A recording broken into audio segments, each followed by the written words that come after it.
Di Mahkamah Magistrate Kuala Lumpur, seorang lelaki didakwa atas pertuduhan memandu di bawah pengaruh alkohol sehingga menyebabkan kematian penghantar makanan. Kes di Bayan Lepas Pulau Pinang, seorang lelaki yang dipercayai memandu di bawah pengaruh alkohol cuba melanggar anggota polis yang bertugas selain bertindak agresif ketika cuba ditahan. Seorang peraih ikan didakwa di Mahkamah Magistrate Kuantan atas kesalahan memandu secara melawan arus dalam keadaan mabuk hingga menyebabkan kemalangan maut. Seorang pegawai pemasaran yang memandu secara melawan arus dipercayai akibat mabuk maut selepas kereta dipandunya merempuh sebuah lori awal pagi tadi. Selain digemparkan dengan isu pandemik COVID-19, Malaysia juga turut digemparkan dengan isu pemandu mabuk yang tidak berkesudahan. Semakin hari semakin banyak kes yang dilaporkan melibatkan pemandu mabuk dengan pengguna jalan raya yang lain. Sampai bilakah isu ini akan terus berlaku? Sampai bilakah isu ini tidak menemui jalan penambatnya? Sebelum anda meneruskan video ini, saya tinggalkan anda dengan 3 persoalan. Persoalan pertama, sejauh manakah isu pemandu mabuk ini memberi kesan kepada pengguna jalan raya yang lain? Persoalan kedua, apakah langkah-langkah yang sepatutnya dijalankan untuk menangani masalah ini? Persoalan yang ketiga, apakah nasihat dan saranan yang kita boleh berikan kepada pemandu mabuk agar kembali ke pangkal jalan? Kes berkaitan pemandu mabuk di negara ini dilihat semakin serius susulan terdapat trend peningkatan kes bagi tempoh tahun lalu dan 6 bulan pertama tahun ini. Malah pengumuman Perdana Menteri Tan Sri Muhyiddin Yassin baru-baru ini menyebut jumlah kes berkaitan pemandu yang mabuk pada 2 suku pertama tahun ini hampir sama dengan jumlah seluruh kes pada tahun yang lepas. 2 suku. Keadaan ini jelas menunjukkan bahawa ada trend peningkatan kemalangan kesan daripada pemandu mabuk. Malah dari segi isu kematian, ia lebih banyak melibatkan orang di luar kenderaan seperti pengguna jalan raya yang lain serta pejalan kaki berbanding pemandu mabuk itu sendiri. Lebih menyedihkan apabila keluarga mangsa antara pihak yang teruk terkesan dengan berita kematian akibat kejadian malang tidak berbau itu. Sebagai contoh, saya ingin memberi satu fakta berkenaan seorang polis meninggal dunia dan keluarganya sedih kerana mangsa tersebut pergi meninggalkan mereka hanya kerana dilanggar oleh pemandu mabuk.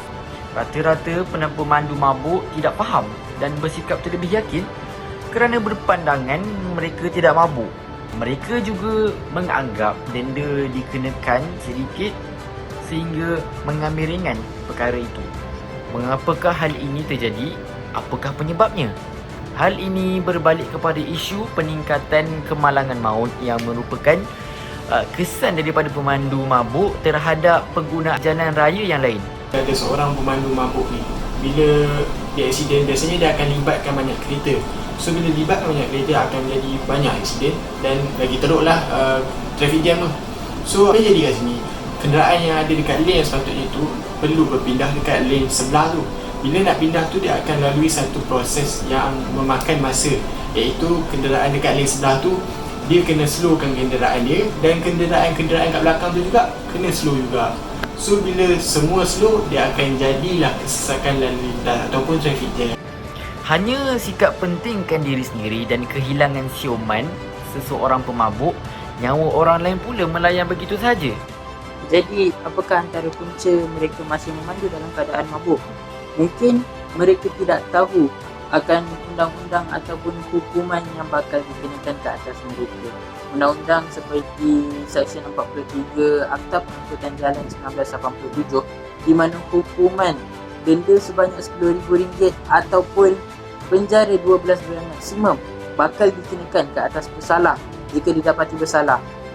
Mungkin jika mereka tahu akan hukuman seberat ini yang bakal dikenakan ke atas mereka, mereka akan lebih berhati-hati dan mereka tidak akan memandu lagi dalam keadaan mabuk. Antara mekanisme lain dalam kita mengatasi pemandu mabuk ini ialah kawalan penjualan arak dan menghadkan pembelian alkohol oleh pihak berkuasa. Ini kerana Timbalan Pengarah Jabatan Siasatan dan Penguatkuasaan Trafik Muka Aman berkata, penjualan arak di Malaysia sangat terbuka dan boleh didapati selama 24 jam di kedai-kedai sebenarnya. Oleh itu, salah satu mekanisme yang terbaik untuk kita mengekang pemandu mabuk ini adalah dengan menghadkan penjualan arak pada waktu-waktu tertentu. Sebagai contoh, pada pukul 7 pagi hingga 10 malam. Ataupun kita mengimplementasikan ataupun mencadangkan mempunyai lesen atau permit untuk membeli alkohol di kedai-kedai sebenarnya pada waktu-waktu yang tertentu.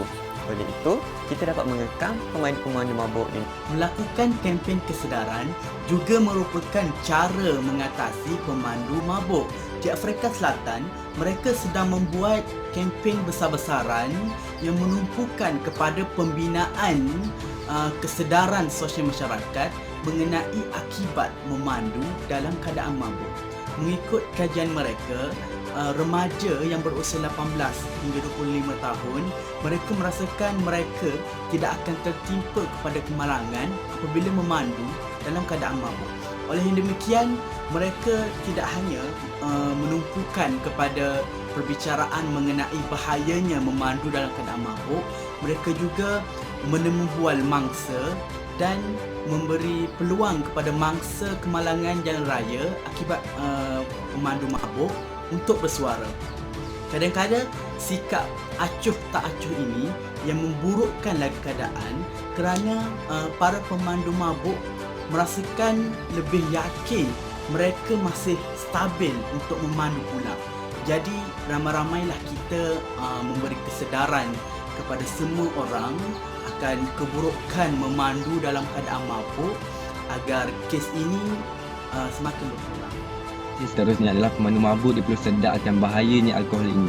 Kerana apa? Seseorang itu akan menjadi mabuk apabila dia mengambil kadar kuantiti alkohol itu dalam keadaan berlebihan. Ini menyebabkan sistem saraf dan fungsi otak dia akan terjejas. Seterusnya dia akan melemahkan gerak otot dan akan melambatkan reaksinya. Saya berpendapat supaya hukuman terhadap pemandu mabuk dipertingkatkan dan semakin ketat. Kenapa saya katakan begitu? Kerana undang-undang yang sedia ada ataupun telah wujud tidak mampu untuk mencegah perbuatan seseorang itu. Buktinya, seseorang itu masih lagi melakukan jenayah yang mereka mahukan. Ini menunjukkan mereka itu tidak cakna dengan hukuman dan undang-undang yang telah ditetapkan. Atau bila mana mereka tidak berasa takut akan hukuman yang telah ditetapkan oleh undang-undang. Maka seolah-olahnya hukuman yang dibuat itu tidak menunjukkan hukuman kepada mereka kerana mereka tidak terkesan dengan undang-undang yang telah ditetapkan. Nasihat untuk pemandu mabuk di luar sana dan juga masyarakat. Kita hendaklah memandu dengan cermat. Bab kata pepatah, pandu cermat jiwa selamat. Jalan raya adalah satu kawasan di mana berlakunya kes-kes kemalangan kerana leka sebentar sahaja. Oleh itu, kita hendaklah menerapkan prinsip pandu cermat jiwa selamat di dalam diri kita dengan berhati-hati sebelum hendak memandu dan juga ketika hendak memandu. Sebelum hendak memandu, kita kenalah pastikan diri kita dalam keadaan stabil dan juga sedar. Ini bahkan ada segolongan manusia yang memandu dalam keadaan mabuk dan menyebabkan kemalangan sehingga meragut nyawa seseorang. Oleh itu, kita hendaklah menerapkan prinsip ini di dalam diri kita dengan sebenar-benarnya. Jamilah, kalau orang tanya pandangan saya kan, arak ni still boleh di legal ataupun illegal kan. Saya cakap 100% saya cakap illegal. Sebab yelah, dengan apa semua kemudaratan dia tu, tak berbala kita nak still legalkan dia. Lebih baik kita ban sebab kita nampak dah keburukan dia. Dari segi isu sekarang ni ialah pemandu mabuk, dan kau nak ikutkan lagi banyak lagi sebenarnya keburukan arak ni, dengan perceraian rumah tangga, kes-kes perceraian berlaku sebabkan arak. Ada yang sebab kegaduhan, ada yang mati dengan sakitan kena mengajak kanser hati, usus semua sebabkan arak juga. Jadi Kalau kita fikir, kita renungkan balik, tak berbaloi kita nak still legalkan arak ni. Sebab apa? Daripada semua segi dia menyebabkan kemudaratan. Jadi saya tetap bertegas dan saya ingin menasihati semua, kita janganlah mendekati diri kita dengan arak kerana dia adalah punca ataupun ibu segala kejahatan.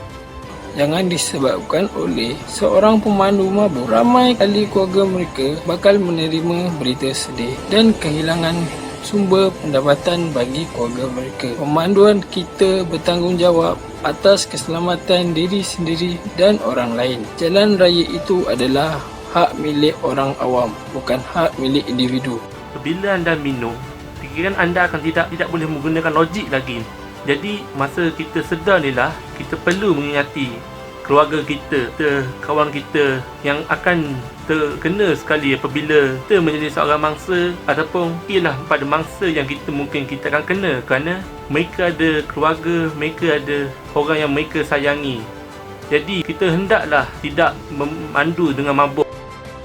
Saya di sini ingin mengingatkan dan memberi nasihat kepada semua orang, terutamanya orang Islam, bahawa memandu dalam keadaan mabuk dan pengambilan arak adalah salah di sisi undang-undang dan juga di sisi agama kerana ia boleh membawa mudarat kepada semua orang termasuk lawan yang tidak salah.